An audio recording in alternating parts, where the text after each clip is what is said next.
Well,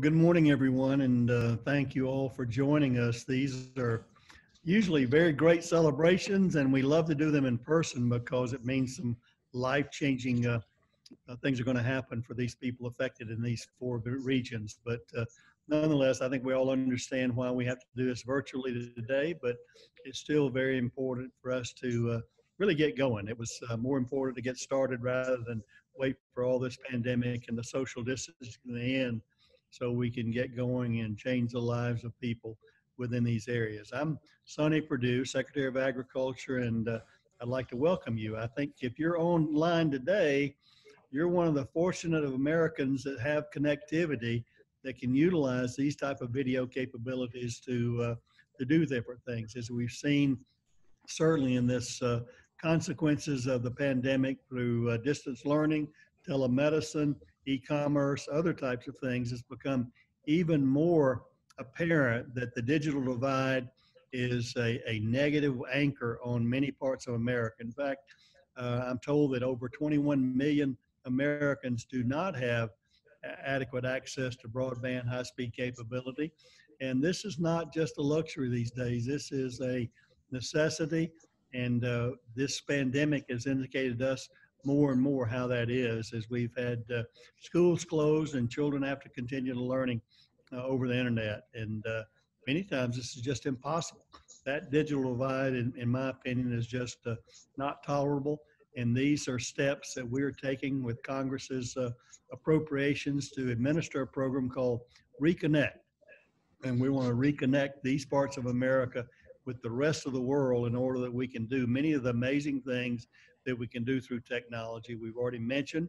But precision agriculture, we have the possibility of becoming even more productive and efficient in our production techniques using the sensor technology, camera technology that really depend on the reliability of high-speed rural broadband.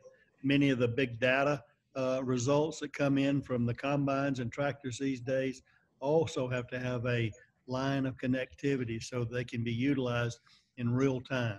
This digitalization of agriculture that we see taking place is going to result in amazing new productivity and make our great American farmers and ranchers even more productive. So I think all of you understand that. That's why you've applied, and that's why we are very proud at USDA to roll these out in this area. That's I hope Congressman Lucas is also happy because you've again entrusted us with more money in the second round, which is closed, and we hope to have those announcements very soon. We want to continue to do this, and maybe on a biannual type of basis to continue to or to semi-annual basis, rather, twice a year to continue to make these announcements so that people that have been without this kind of service can enjoy that. So we want to thank the President for allowing us to committing to deploying high-speed internet e-connectivity in the nation's most rural communities. I do literally believe it can be life-changing.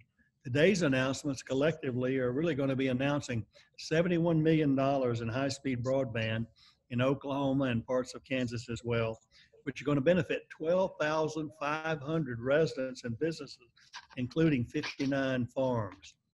And USDA has nearly 1.1 billion, as I indicated, in new loans, grants, and loan grant combinations for the purpose of deploying this critical infrastructure in the days and weeks ahead. So 100 million of that was appropriated by the CARES Act just recently and signed into law by the President. So I want to thank Congressman Lucas before we turn the microphone over to him for Congress's recognition that these are very vitally important programs, and we want to do our best at USDA to make sure that we're getting the best value for the dollar.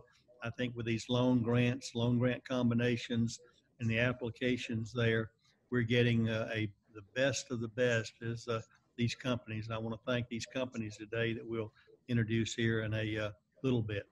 The applications for that second round closed on April the 15th. We had 172 applications across 42 states. requesting $1.57 billion, Congressman. So you can see the demand is still there. And I'm proud of these communities that are working day and night to provide their citizens modern access to the world economy and the world internet in a way. I'm also grateful to, and we have some today, our tribes and their historic preservation staffs that have patiently and thoroughly worked through this process with the USDA as the funding of these projects was being approved. I appreciate your resilience and perseverance in this effort, and thank you for participating in that. So under the direction of President Trump, under the appropriation from Congress, the USDA plans to continue to work to ensure all Americans that we possibly can reach, ensure they have access to high-speed broadband connectivity, because I believe when rural America thrives, America thrives. So with that introduction, excuse me, with that introduction, Congressman Lucas, I want to welcome you to the platform, to the virtual platform today, and come take the microphone. You, as former chairman of agriculture, serving rural areas, you absolutely know the importance of these types of systems, and thank you for being with us today, Congressman Frank Lucas. Good morning, and thank you, Mr. Secretary, for inviting me to join you this morning for this exciting announcement. And I'd like to personally thank you for your dedication and service to rural America and your recognition of the importance of broadband to these underserved populations. And I'd also like to recognize Oklahoma's own Secretary of Agriculture, Blaine Arthur, who's with us this morning. Secretary Arthur is a tireless advocate for Oklahoma farmers and ranchers, and Oklahoma is very fortunate to have her. The ongoing COVID-19 pandemic has demonstrated the digital divide between rural and non-rural America and brought it to the spotlight. When schools and businesses shut down and residents were asked to stay in their homes, many Americans were left scrambling to adjust to this new, largely virtual world. This proved especially challenging for rural America, where barely 2/3 of households have access to broadband internet. And over the last 2 months, I've been reminded of the innovative spirit of rural America. Teachers, doctors, business owners have come up with creative solutions to continue their work of supporting their communities in the face of this vast technical challenge. Programs like ReConnect are desperately needed, now more than ever. It is my hope that the funding announced today will build on the success of the previous rounds of ReConnect funding, some of which is already being used to deploy high-speed networks in Oklahoma. As our national economy becomes more and more reliant on connectivity, our rural communities can no longer afford to be disconnected. As ranking member of the Science, Space, and Technology Committee, I prioritized expanding opportunities for STEM education and teacher training in rural areas. However, many of these resources and the initiatives that rely upon a stable, high-speed internet connection. The healthcare providers in our communities are relying more and more on telehealth, which is inaccessible to those without broadband internet. From Main Street to the classroom to the doctor's office, broadband will continue to play a role in our daily lives. Thank you again, Mr. Secretary, for having me here this morning. I look forward to continuing to support your effort and President Trump's efforts on behalf of rural Americans in Oklahoma and across the nation. Thank you, Mr. Secretary. Well, thank you, Congressman Frank Lucas, for your dedication, not just in this effort, but for rural America for many years, and we appreciate your continued support. You mentioned Secretary Blaine Arthur and bragged on her appropriately, so we're going to ask Blaine to address us now. Blaine Arthur. Good morning. Thank you so much, Secretary Perdue. Thank you, Congressman Lucas, for your kind comments. Certainly a banner day for me to be able to speak on behalf of Governor Stitt here in the state of Oklahoma, but also be online with certainly individuals I respect so much, like Secretary Perdue, Congressman Lucas, and my good friend Secretary Beam there in Kansas. I certainly think it's a unique day that we're celebrating this announcement virtually for those of us that do live a little ways away from the nearest grocery store or metro area. Secretary Perdue mentioned students earlier. And as a mother of 2 young kids, we have certainly learned some of the challenges of teaching virtually through the past few weeks. So I think it's a unique time that we're able to celebrate an opportunity like this, because I think it certainly does truly change people's lives. Rural Oklahoma and certainly rural America is incredibly important to me personally. And I liken the access of broadband to rural electrification. It hasn't been that long that we lit up everybody at the end of the line if they had a farming operation. So we're always so glad, Secretary Perdue, I know I hear you say so often that we want to make sure and get to the farm at the end of the dirt road to make sure that they have access as well. And that's incredibly important to so many of us, like myself, that live on a dirt road. So we're certainly glad to be here today. Appreciate all the companies that have made this commitment.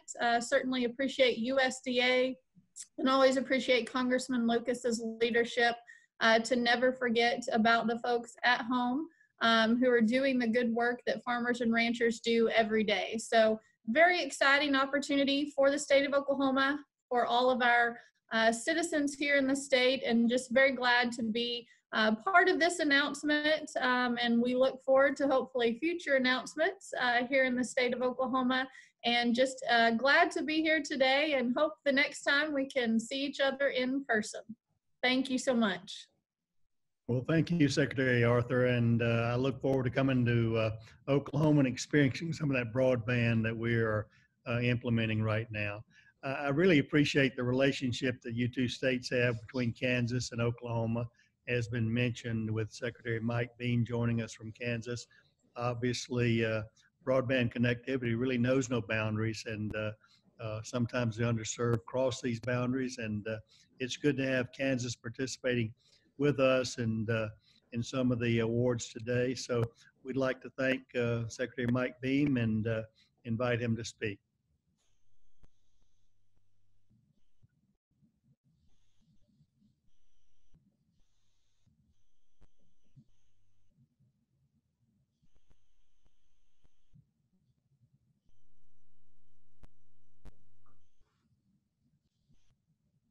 Well, is Secretary Beam on the line? I thought we had checked out everyone, and do we have, is the line muted, or can we hear from Secretary Beam?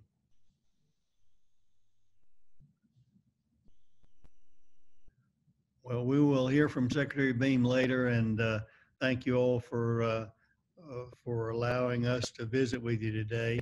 Chad Roop is our administrator for Rural Utility Services. That's the department in the USDA that's been charged with delivering Congress's intent on a rural broadband here. And Chad, would you give us a brief understanding of the companies and their awards and what their plans are? I know you have some maps up on the screen that help us to see more where the deployment of these are. So Chad Roop, our Administrator of Rural Utility Services. Well, good morning, and thank you, sir. Along with President Trump, your leadership and vision is once again realized today as we announce these 4 awards for Oklahoma and Kansas residents with a total of $71 million to build over 800 miles of fiber to the premises for 4,200 households. All 4 projects are located in Oklahoma, and one also serves Kansas. These projects include service to the Osage, Pawnee, and Cherokee nations. These services are ideally suited for the ReConnect program as providers deliver new opportunities for precision agriculture, distance learning, telemedicine, advanced manufacturing, and opening new markets for small businesses.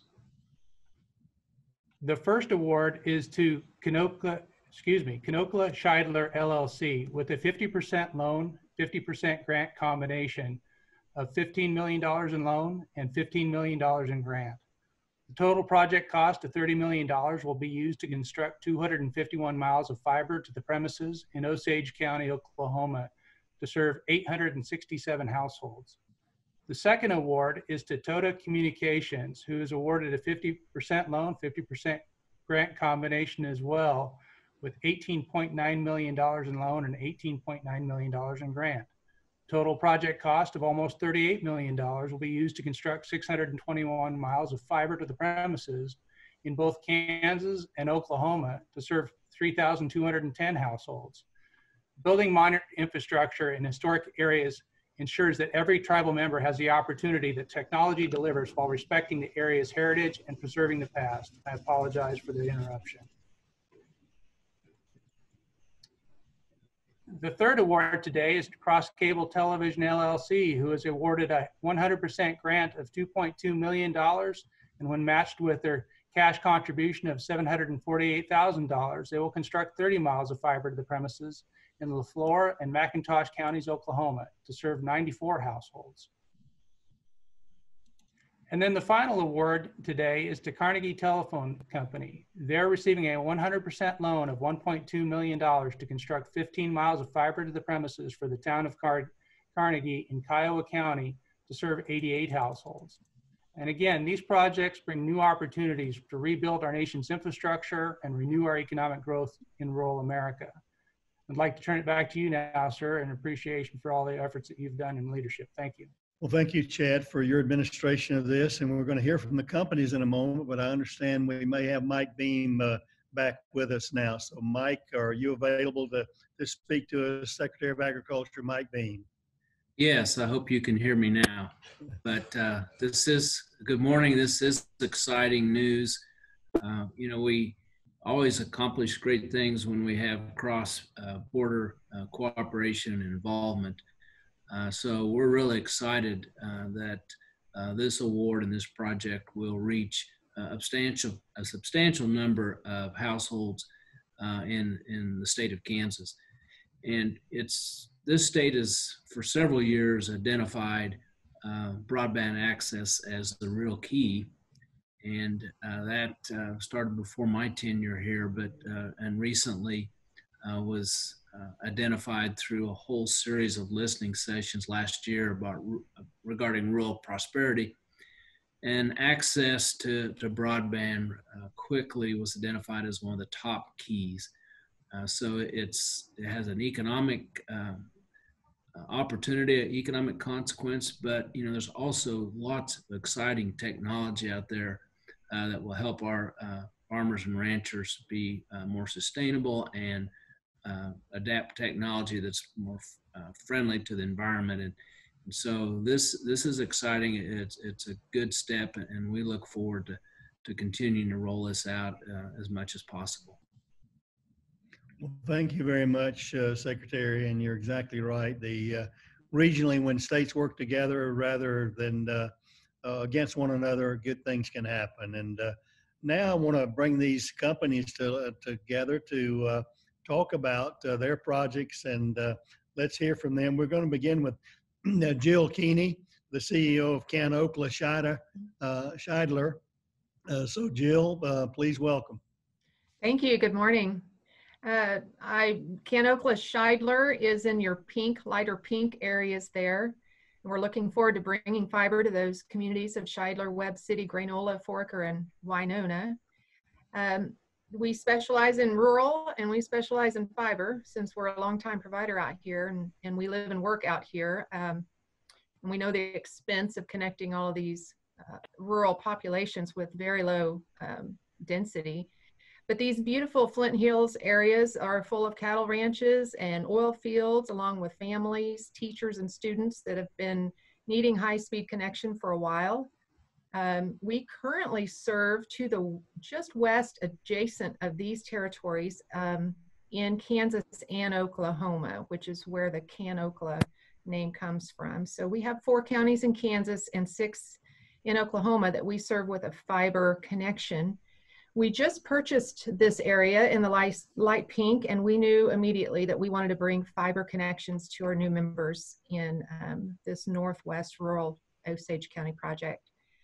We they have limited speeds of 6.1 out there, and the light of the pandemic has really shown the limitations of that capacity. And so we're anxious to get started. We truly believe rural America is a beautiful and cool place to live. And if you can imagine these wide open spaces with fiber buried under the ground, it's going to lift everyone up in those regions and really bring equity to the whole area, you know, with that access to jobs, education, and healthcare, like you mentioned. We have a strong cooperative spirit, which means we serve all members and with essential communications technology. And in today's age, that essential communication is high-speed internet. So I just wanted to thank USDA for partnering with us to bring this lifeblood technology to the residents of Osage County. Well, thank you, Jill, and you're exactly right. These can be really life-changing type of access here, almost like the electrification that you talked about coming to the country. So it's not a luxury anymore. We've seen the pandemic has showed us the necessity of this connectivity. Next, we're going to go to Mark Gailey, the president of Toto Communication, that you have on the screen as well. Mike? Thank you, sir. Mark Gailey with Toto Communications. Our company originally started in 1954 when my grandparents purchased the Oshaleta Telephone Company. And through the years, we've always progressed to the next level of technology, starting out with a switchboard and a cord board. Actually, my grandmother and my father ran for a number of years. My father came back to be president and general manager of this company in 1968 and held that title until 1998. I came back in 1996 as general manager and became president and general manager in 98. Like I said, we continue to make the natural progression in communications, and broadband is that natural progression. We've been partners with RUS since the 60s when we first took an REA loan. And with the exception of a few years, we've always had a loan with REA, RUS. In fact, today we are sitting on a previous loan from the previous stimulus package under the previous administration, which was also a loan grant, which is what made us apply for this loan grant because we felt that was very successful. As you can see on the map, we serve 6 counties, and we actually butt up against Kanokla-Shidler properties. We've worked together in some things over the years with Kanokla-Shidler and have had success in a lot of the things that we have done. This pandemic has highlighted the necessity and need for reliable broadband service. We have actually been taking more and more service orders to connect folks. We today are a VDSL company for our broadband, which is limited in the length that you can get services out. We do have some fiber to the home already in place. We are, through our own funds, placing fiber to the home in the areas that are outside of this loan grant because we felt the need to get started because we knew we were going to have to contribute some of our own funding. Our rurality in our service area is roughly 2 subscribers per mile. So you can see that that's quite a distance. And we deal with, just like Kanokla-Shidler does, limestone when we bury it. We deal with sandstone rock, which actually can sometimes be harder to place cable in the ground. We've looked at the idea of placing cable in the air, and anybody that knows Oklahoma knows that straight winds of 60, 70 miles an hour, or even tornadoes, and sometimes the straight winds are worse than the tornadoes because they're not specific to one spot. It tears it down, and critters like to get into it when it's in the air as well. So we made the conscious decision to put it in the ground to save on the maintenance in the future. It is a little bit more expensive up front, but we think that it's a good use of the funds to place it in the ground and to connect all of these folks that need connected and are desiring connection. And we're seeing, I think what we're going to see is a new trend from this pandemic. While a lot of folks went home grudgingly to work from home or study from home, I think we're going to see folks decide, you know, this wasn't too bad, and they're going to want to stay at home. Maybe not necessarily high school students, but college students and workers are going to want to stay there if they're able to, if their company allows them to. So I think we're going to see it sustained. I think it's going to continue to drive need for more reliable networks, and I believe fiber is the way to go. Well, thank you very much. I know you both will do a great job there in Oklahoma and Kansas and serving those citizens. Next, we're going to move to David Wright, the general manager of Cross Cable there. And David, welcome, and tell us about your project. Thank you, and we appreciate the opportunity not only to take part in this, but to also serve some additional communities. Our project is very challenging to say the least.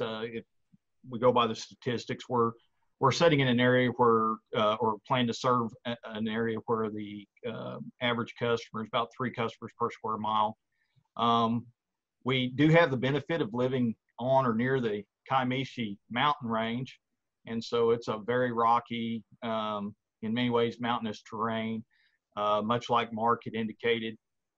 We have some challenges when it comes to ice, wind, tornadoes, and so we choose to vary as much of the facilities as we can, and that does at times drive up the cost. So we're very appreciative for the opportunity to build this with a grant. The project in whole, we feel, is going to be really beneficial to creating and stimulating economic opportunities for 3 small rural communities. These communities have no internet access that we can determine at all. We cover roughly a 900, well, actually it's a little more than that if you count the CLEC. So Cross Cable is actually owned by a independent telephone company. It's been around since 1911. So we've been in this business for about 100 years. Early 2000, actually, I'm sorry, 2010, we took a RUS loan and started expanding our service area. We cover now somewhere around a geographic area of about 1,500 square miles. And this grant is going to allow us to extend beyond that and reach some of these other more rural communities. As with the pandemic, you know, we've always felt technology is the equalizer, and certainly the internet has now become the vehicle for creating these opportunities for these rural programs, and we're excited to be a part of it. We're excited for you to be a part as well. Thank you, David. And now we'll conclude with James Powers with Carnegie Communications. James? Thank you, sir. And I'm once again like to thank everyone for being here today, and thank you for this opportunity to speak to everyone. I think, as everyone has alluded to, the new normal we all live in with the pandemic has, you know, maybe made some new realities available to rural America. And I think Carnegie Telephone Company stands ready to help our communities solve those challenges. This 1.27 award by the RUS is small in respect to the entire program, but it will make a huge impact on the town of Mountain View. This is a town of 795 people, and they'll feel a shot in the arm with the capability of getting a gigabit service. Promotes the local school and local businesses in this town. Mountain View is located in southwest Oklahoma in Kiowa County, which has a population of a little over 9,000. Mountain View has the opportunity to become one of the most vibrant communities there, and broadband is a key factor, which will enhance the community and provide a foundation and serve as a lifeline for its future. Carnegie Telephone Company has been around for over 100 years. We're proud to be an RUS borrower, and we've continued to use RUS programs over many years to help support the development of communications in our rural communities. We're a family-owned company of 15 employees. We live in the communities we serve, and we're committed to bringing the best internet possible to the people of Western Oklahoma. We've experienced the firsthand benefits of fiber here in Carnegie, where I'm speaking from today and where I live. We built a fiber to the home project here 6 to 7 years ago, reaching almost 1,000 people. And now we want to bring that gigabit experience to the town of Mountain View, which is a neighboring town 10 miles to our west. We're excited to be doing this and excited for the Mountain View community. These are people that ask us all the time, when are you coming to our community? And we're glad to finally say, yes, we are on the way, and the residents there are very excited. They're our friends and our neighbors in a neighboring community and a neighboring county, and we're glad to be able to serve them. Thank you to the RUS and USDA for this opportunity. Well, thank you very much, David. And I look forward to coming and visiting and see those mountains of Oklahoma. I don't know that I realized about mountains in Oklahoma, but we want to come see that. But congratulations to each of you.